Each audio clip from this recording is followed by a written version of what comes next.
come here to join a research project on the contract farming together with 4 countries, Myanmar, Thai, Cambodia and Laos. Can you tell me more about your project? The project is to focus, the purpose is to focus on how the contract farming can benefit to the poor, rural poor. And the study focus on rice and sugar contract farming. The sugar contract farming, we focus on 2 countries, Laos and Thailand, because they have more experience on these contract farming models. And Myanmar and Cambodia, we focus on rice contract farming because it fit to our government to promote rice export in a region. And we found this case study can be elaborated and see the good how the mechanism of work and impact livelihood of the people in rural areas.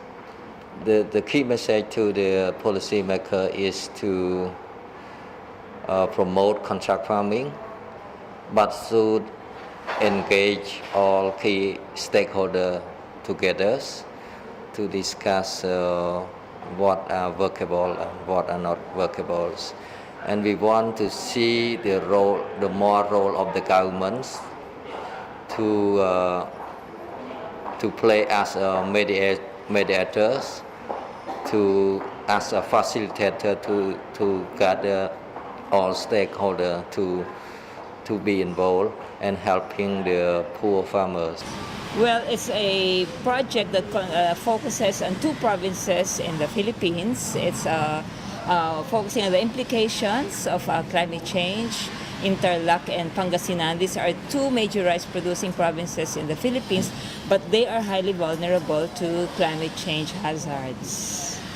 So we are looking at what are the possible impacts on their livelihood and income. And we have climate modeler who did some climate change projections and estimates on the impacts on rice yield in this farming communities. So they have different projections for the 2 provinces. Interlac, for example, it was projected that there will be more pronounced rainfall during the wet season and drier dry season, while in Pangasinan there will be more rainfall throughout the year.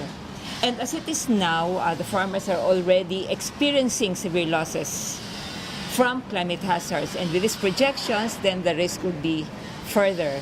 So something has to be done about it. We looked at the capacity of not only of the households, we also look at the capacity of local government units. So it's just like matching the supply and demand. We know that local government units cannot provide everything. And so it's important that they know how to prioritize. And by prioritizing, they should know what the community needs first and foremost. So we do a capacity, the weaknesses of the households, and at the same time we look at the capability of the local government units.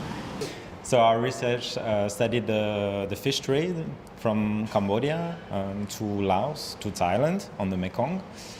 So many studies have been done on these fisheries, but we wanted to give a new angle to this study, talking about the people, putting a human face on this trade and studying how many jobs directly or indirectly depends on this fish trade. So our study found that more than 20,000 people depends directly on this fish trade.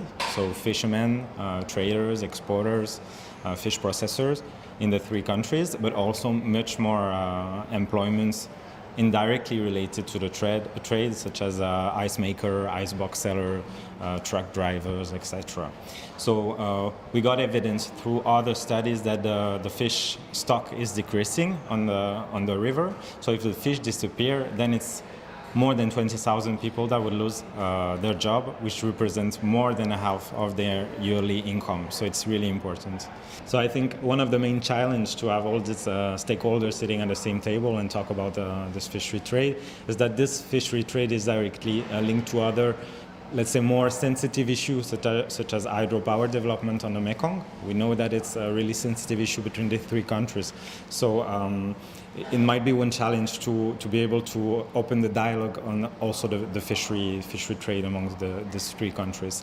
And also, but I think we will manage that through our findings, we really need to raise awareness to the policymakers that these fisheries are important, economically important, and that the economic value of this fishery can balance other development on the river, and this needs to be fully assessed.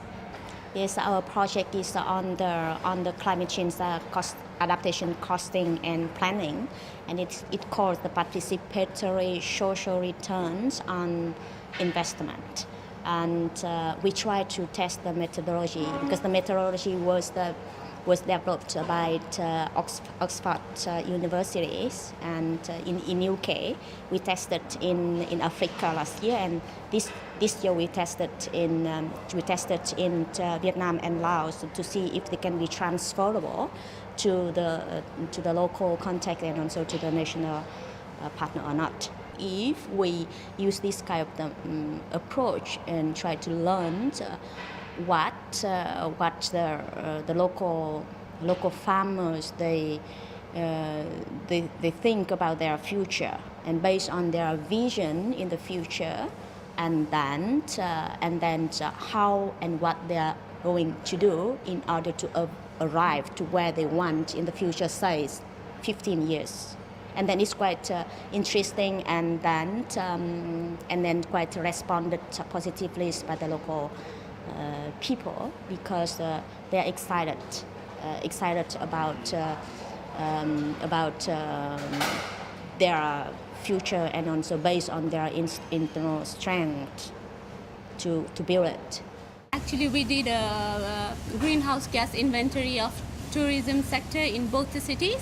And the major finding was transportation was one of the highest emitter of greenhouse gas in both of the cities. So based on that, we developed mitigation of options together with different boundary partners, how to reduce the carbon dioxide emission from transportation, and at the same time look for opportunities for creating clean and decent jobs for local people. In Vietnam, it was we were trying to promote garden houses. They are like very traditional houses which can be used for tourism purpose. At the same time, because they have the highest income generating potential, both for the garden owners and also for local people. So that was one of the mitigation option we chose for reducing the carbon dioxide emission.